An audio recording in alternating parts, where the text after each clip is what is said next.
है 4 जुलाई जो फटाफट बड़ी खबर निकल कर एक एक करके जानेंगे देश दुनिया से तमाम छोटी बड़ी खबरें आपको बताएंगे। राज्य दर राज्य कोरोना के आंकड़े जानेंगे। इस पहली बड़ी खबर निकल के आ रही है, आपको बता दें देश भर में संक्रमितों का आंकड़ा 6,49,000 को हुआ पार। जी हाँ, आपको बता दें कि 6,49,890 कन्फर्म केसेज हो चुके हैं। पिछले 24 घंटे की बात करें तो 22,721 कन्फर्म केसेज हो चुके हैं। मृतकों की संख्या 18,700 के करीब आंकड़े हो चुके हैं। अगर बात करें अच्छी खबर की तो 3,94,000 लोग अभी तक स्वस्थ भी हो चुके हैं। अगर बात करें हम महाराष्ट्र की तो 63 से 64 मामले सामने आए तो टोटल 1,92,000 के आंकड़े पार कर गए। तमिलनाडु में आपको बता दें कि 1 लाख के आंकड़े पार कर गए। पिछले 24 घंटे में 43 मामले सामने तमिलनाडु में आए। दिल्ली की बात करें तो 25 से 20 मामले सामने आए तो टोटल 94,000 के आंकड़े पार कर गए। गुजरात में कल 680 मामले सामने आए तो टोटल 34,600 के आंकड़े पार कर गए। गुजरात यूपी की बात करें तो कल रिकॉर्ड तोड़ 972 मामले सामने आए, टोटल 25,700 के आंकड़े पार कर गए हैं। पश्चिम बंगाल में कल 690 मामले सामने आए हैं तो टोटल 20,400 के करीब आंकड़े हो गए। तेलंगाना में भी कल 1892 मामले सामने आए तो टोटल 20,462 के करीब आंकड़े हो गए। कर्नाटका की बात करें तो कल यहाँ पर 1694 मामले सामने आए तो टोटल 19,000 के आंकड़े पार कर गए। राजस्थान में भी 390 मामले सामने आए तो यहाँ पर 19,000 के आंकड़े पार कर गए। आंध्र प्रदेश में 837 मामले आए, हरियाणा में 494 तो टोटल 16,000 के आंकड़े पार कर गए। मध्य प्रदेश में 191 मामले सामने आए तो टोटल 14,000 के आंकड़े पार कर गए। बिहार में 429 मामले सामने आए तो 11,000 के आंकड़े पार कर गए। असम में 365 मामले सामने तो 9800 के करीब आंकड़े हो गए। उड़ीसा में 561, जम्मू कश्मीर में 170। इस बीच पंजाब में 153, केरला में भी 211 मामले सामने, छत्तीसगढ़ में 62 मामले आए तो टोटल 3,000 के आंकड़े पार कर गए। उत्तराखंड में भी टोटल 64 मामले सामने आए तो 3,000 के आंकड़े पार कर गए। झारखंड में भी 112 मामले सामने आए हैं तो ये टोटल आंकड़े 2600 को पार गए। तो ये राज्य दर राज्य आंकड़े हैं। फिलहाल चलते हैं अगली बड़ी खबर। आपको बता दें कि कानपुर मुठभेड़ शहीदों के परिजनों को 1 करोड़ देगी योगी सरकार। सीएम योगी बोले किसी को बख्शा नहीं जाएगा। आपको बता दें कि उत्तर प्रदेश के मुख्यमंत्री योगी आदित्यनाथ ने कानपुर मुठभेड़ में घायल हुए पुलिसकर्मियों से मुलाकात की। कानपुर पहुंचे सीएम योगी ने कहा है कि जवानों का बलिदान व्यर्थ नहीं जाएगा। उन्होंने शहीदों के परिजनों के एक सदस्य को नौकरी देने का ऐलान किया। इसके अलावा असाधारण पेंशन भी देने की बात कही है। सीएम योगी ने शहीदों के परिजनों को आर्थिक मदद के तौर पर 1-1 करोड़ रुपए देने का ऐलान कर दिया है। यूपी के सीएम ने आगे कहा है कि मुठभेड़ में 2 अपराधी मारे गए हैं। जो असलहे छीनकर अपराधी भागे हैं उनमें से कुछ को रिकवर किया गया है, किसी को भी बख्शा नहीं जाएगा। सीएम ने कहा है कि जिन बहादुर जवानों ने दिन रात में अंतर न महसूस करते हुए यूपी को सुरक्षित कानून व्यवस्था बनाए सुरक्षा रखने की बात की है, मैं उनको नमन करता हूँ। आपको बता दें कि कानपुर में हिस्ट्री सीटर विकास दुबे को पकड़ने गई पुलिस टीम के बदमाशों ने घेर कर गोलियां बरसा दी थी, जिनमें 8 पुलिसकर्मी शहीद हो गए थे। हम चलते अगली खबर लेते हैं। आपको बता दें कि कानपुर 8 पुलिसकर्मियों की हत्या के आरोप के बाद विकास दुबे के भाई और मामा को पुलिस ने मुठभेड़ में किया ढेर। जी हाँ, यूपी के कानपुर में बिकऊ गाँव में पुलिस और कुख्यात हिस्ट्री सीटर विकास दुबे के साथियों के साथ हुई मुठभेड़ में सीओ और शिवराज सहित कई 8 पुलिसकर्मी शहीद हुए थे। लेकिन अब बड़ी खबर निकल के आई जहां पर पुलिस प्रशासन ने ताबड़तोड़ एक्शन लेते हुए उनके मामा और भाई को इनकाउंटर कर दिया है। इसके साथ ही बहनों दिनेश तिवारी को हिरासत में लिया गया है। आपको बता दें कि ताबड़तोड़ एक्शन के तहत ये कार्रवाई की जा रही है। डीजीपी का कहना है कि अगले 24 से 48 घंटे के अंदर सफाया हो जाएगा पूरी तरीके से उस मेन एक्यूज का भी। हम चलते हैं अगली खबर लेते हैं। पीएम मोदी का चीन को सख्त संदेश, लद्दाख की धरती से चीन को दी खुली चेतावनी। विस्तारवाद का युग समाप्त, अब विकासवाद की राह पे चलो। आपको बता दें कि अचानक लेह पहुंचे प्रधानमंत्री मोदी ने चीन को सख्त संदेश दिया। भारतीय सेना के जवानों को संबोधित करते हुए पीएम मोदी ने कहा है कि विस्तारवाद का युग खत्म हो गया है, अब विकासवाद का समय आ गया है। तेजी से बदलते हुए समय विकासवाद ही प्रासंगिक है, विकासवाद के लिए अवसर है और विकासवाद की भविष्य की आधार है। पीएम मोदी ने कहा है कि बीती शताब्दियों में विस्तारवाद ने ही मानवता का सबसे ज़्यादा हित किया है, मानवता का विनाश करने का काम किया है। विस्तारवाद की जीत अब किसी पर सवार हो जाए तो उसने हमेशा विश्व शांति के सामने खतरा पैदा किया है। इतिहास गवाह है कि ऐसी ताकतें मिट गई हैं या मुड़ने के लिए पूरी तरीके से मजबूर हो गई हैं। ये पीएम मोदी ने स्पष्ट तरीके से चीन को खुली चेतावनी दी। हम चलते हैं अगली खबर लेते हैं। आपको बता दें बिग ब्रेकिंग न्यूज़ निकल के आ रही सबसे बड़ी खबर, नीट, जी मेंस और जी एडवांस फिर से स्थगित। अब सितंबर में होंगे एग्ज़ाम।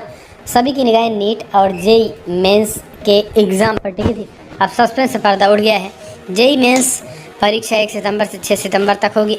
वहीं जेई एडवांस को 27 सितंबर 2020 को आयोजित किया जाएगा, जबकि नीट 2020 का आयोजन 13 सितंबर को होगा। मानव संसाधन एवं विकास मंत्री डॉक्टर रमेश पोखरियाल निशंक ने जेई और नीट परीक्षा स्थगित करते हुए उनकी नई तारीखों की घोषणा की। इस साल परीक्षाओं को 2 बार स्थगित कर दिया गया। मूल रूप से जेई मेंस 7 अप्रैल और 11 अप्रैल के बीच निर्धारित किया गया था और 3 मई को नीट, 5 मई को मानव संसाधन विकास मंत्री ने कहा था, लेकिन इन सब के बीच अब लगातार परीक्षाएं निरस्त हो रही। अब फिलहाल सितंबर में होंगी। हम चलते हैं अगली खबर लेते हैं। आपको बता दें कि इंटरनेशनल कमर्शियल उड़ानों पर भी लगी रोक। 31 जुलाई तक बढ़ी सभी फ्लाइट्स रद्द। कोरोना वायरस के बढ़ते खतरे को देखते हुए विमान महानिदेशालय यानी DGCA ने भारत में आने वाली और भारत से जाने वाली शेड्यूल इंटरनेशनल कमर्शियल फ्लाइट को 31 जुलाई तक रद्द कर दिया है। शुक्रवार को DGCA की ओर से जारी किए गए जानकारी के मुताबिक भारत में कोरोना वायरस के बढ़ते मामलों को देखते हुए ये बड़ा फैसला लिया गया है। हालांकि DGCA की ओर से ये स्पष्ट किया गया है कि इंटरनेशनल कार्गो DGCA के तरफ से छूट दी गई उड़ानों पर ये नियम लागू नहीं होगा। जानकारी के लिए आपको बता दें कि इनसे पहले इंटरनेशनल कमर्शियल फ्लाइट्स पर 15 जुलाई तक के लिए रोक लगाई गई थी। तो ये एक बड़ी खबर ये भी निकल के आ रही है। हम चलते हैं अगली खबर। लखनऊ विश्वविद्यालय के 7 जुलाई से होने वाले एग्जाम अगले आदेश तक स्थगित। आपको बता दें कि लखनऊ विश्वविद्यालय और इससे संबंधित अन्य कॉलेजों में 7 जुलाई से होने वाली परीक्षाओं को फिलहाल स्थगित कर दिया गया है। विश्वविद्यालय के परीक्षा नियंत्रण की ओर से जारी एक आदेश के अनुसार राज्य सरकार की ओर से परीक्षाओं को करवाने के संबंध में अभी विचार किया जा रहा है। ऐसे में विश्वविद्यालय की 7 जुलाई से होने वाली परीक्षाओं को अगले आदेश तक स्थगित किया जाता है। आदेश के अनुसार परीक्षाओं की तिथि भविष्य में होने वाले निर्णय के बाद ही घोषित की जाएगी। तो ये भी एक बड़ी खबर है। हम चलते हैं अगली खबर लेते हैं। आपको बता दें कि हालांकि यूपी की बात करें तो यूपी में यूनिवर्सिटी चाहे लखनऊ हो या फिर और दूसरी यूनिवर्सिटी हो, माना जा रहा है कि यूपी में ज़्यादातर परीक्षाएं पूरी तरीके से स्थगित ही होंगी। अभी फ़िलहाल समय नहीं दिया गया है, लेकिन आने वाले समय में फिर से स्थगित किए जा सकते हैं। उसी पर UGC पूरी तरीके से विचार कर रहा है। हम चलते हैं अगली बड़ी खबर लेते हैं। आपको बता दें कि कानपुर पहुंचे CM योगी, शहीदों को दिया गार्ड ऑफ ऑनर।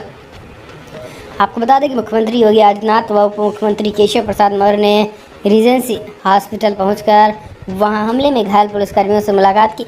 इसके बाद CM योगी कानपुर पुलिस लाइन हॉल पहुंचे। यहाँ उन्होंने शहीदों को गार्ड ऑफ ऑनर दिया। CM योगी ने कहा है कि घायलों का उच्च स्तरीय इलाज हमारी पहली प्राथमिकता होगी। दोषियों की किसी भी तरी सूरत में बख्शा नहीं जाएगा। प्रदेश भर की पुलिस को दोषियों की धरपकड़ के लिए लगाया गया है। उन्होंने आगे कहा है कि बदमाशों के लिए मुखबिरी करने वाले भी बराबर के दोषी हैं, उनको भी बख्शा नहीं जाएगा।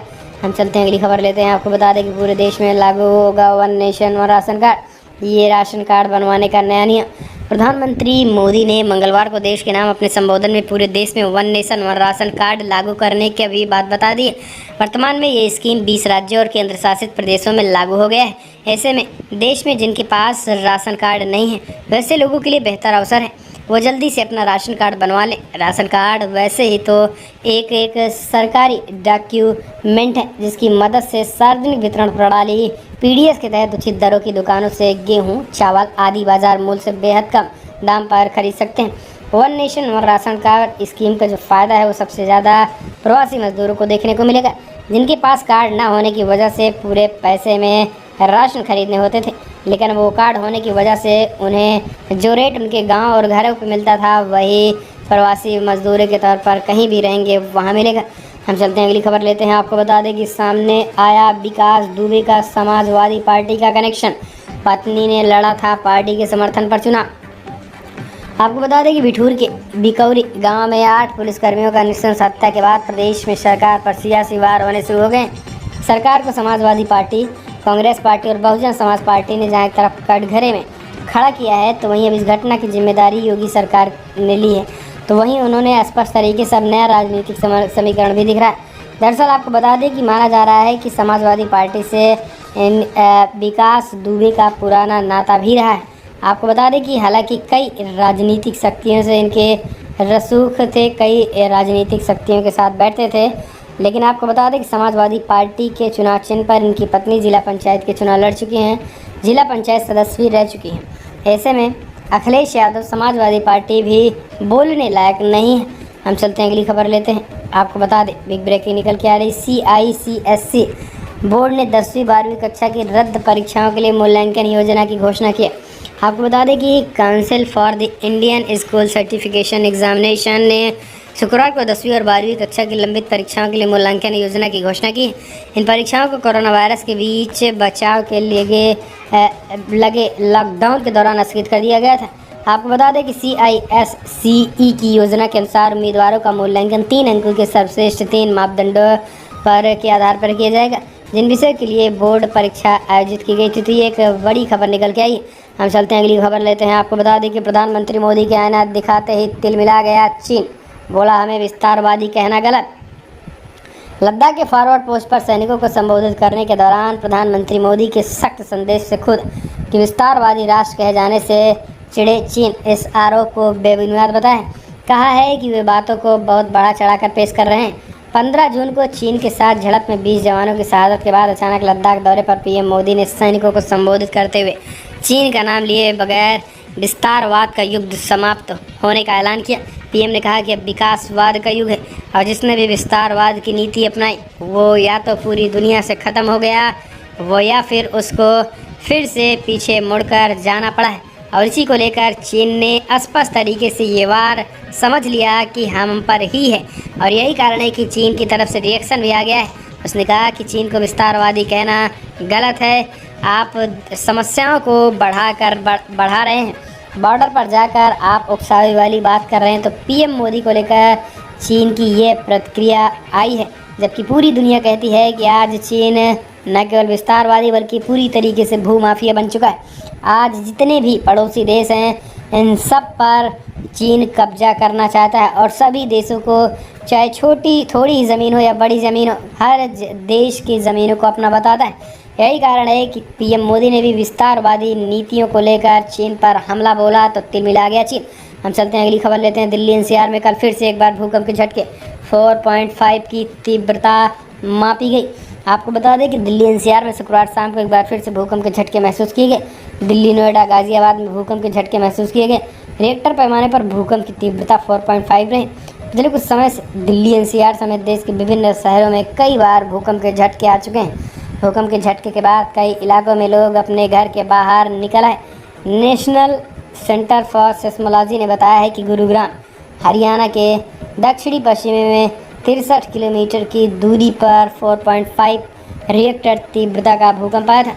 हम चलते हैं अगली खबर लेते हैं। आपको बता दें, बिग ब्रेकिंग न्यूज़ निकल के आ रही है, जहाँ पर लद्दाख को लेकर तो निकल के आई है, लेकिन इस बीच आपको बता दें लॉकडाउन के दौरान पार्टियों ने क्या काम किए हैं। PM मोदी के सामने BJP पेश करेगी रिपोर्ट। कोरोना संक्रमण के दौरान भारतीय जनता पार्टी की ओर से देश भर में चलाए गए कार्यक्रमों का प्रस्तुतिकरण शनिवार यानी आज दिया जाएगा। प्रधानमंत्री मोदी के समक्ष ये दिया जाएगा। भाजपा के महासचिव अरुण सिंह ने शुक्रवार को संवाददाता सम्मेलन में कहा है कि पार्टी के सभी राज्य इकाइयों की ओर से प्रस्तुतिकरण दिया जाएगा, वो पूरी तरीके से डिजिटल होगा। सिंह ने समाचार एजेंसी NI से कहा है कि शनिवार शाम 4 बजे सभी राज्यों की पार्टी इकाइयों द्वारा लॉकडाउन में किए गए कार्यों को विस्तृत प्रस्तुतिकरण दिया जाएगा।